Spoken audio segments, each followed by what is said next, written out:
Bonjour, je suis content de te retrouver. Je sais pas si t'es comme moi, mais avec le temps, parfois, on développe des intérêts pour des choses nouvelles. Je vais te parler de quelque chose d'un peu trivial. Récemment, je me suis découvert une passion pour les chaussettes. Et il y a peu de temps, j'ai acheté une paire de chaussettes qui a une couleur extraordinaire. C'est pas vraiment du rouge, c'est pas vraiment du rose, c'est plutôt fluo. C'est une couleur que j'arriverai pas à décrire. Mais quand je porte cette paire de chaussettes, je me dis toujours « Waouh !» Il existe alors une si belle couleur. C'est Dieu qui a voulu les belles couleurs. Elles sont importantes et elles doivent exister dans le panorama. Un peu surprenant comme début, je trouve pas? Parce que la question du jour est « Que penser des traditions ?»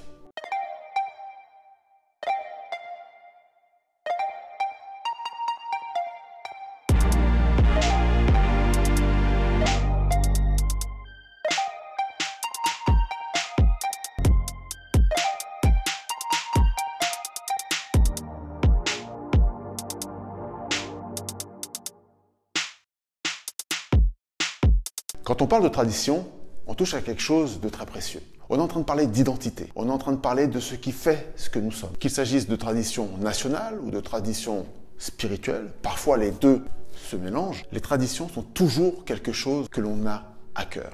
Par exemple, là d'où je viens, à la fin d'une belle réception de mariage, on offre toujours aux convives ce qu'on appelle du pain au beurre et un onctueux chocolat chaud. Est-ce bien? Est-ce mal? C'est la tradition.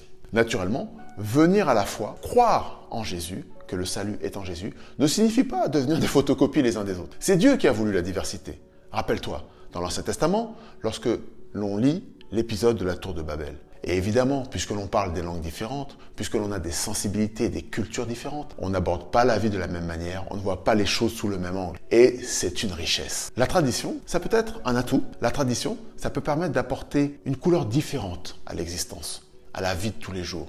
Ainsi, la tradition n'est pas à éliminer. L'identité culturelle n'est pas vouée à disparaître parce qu'on a embrassé la foi. Seulement, sur la question de la tradition, sur la question des rites, des choses que l'on a l'habitude de faire, que l'on a fait comme depuis toujours, on est amené à réfléchir et à se demander, est-ce que ce que j'ai fait depuis toujours est toujours, aujourd'hui que j'ai cru en Jésus, en harmonie avec ma foi?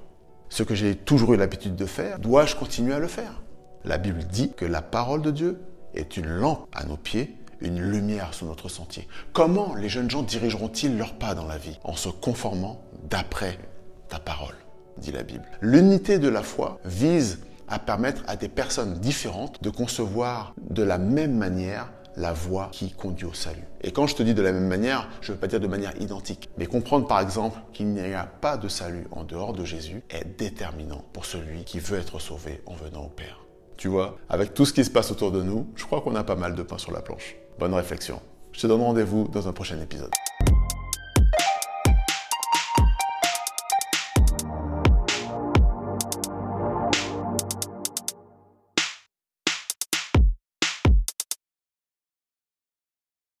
Si toutefois tu as apprécié cette vidéo, si tu penses qu'elle t'a apporté un plus, n'hésite pas à la partager. Elle pourra sans doute apporter un plus dans la vie de quelqu'un d'autre.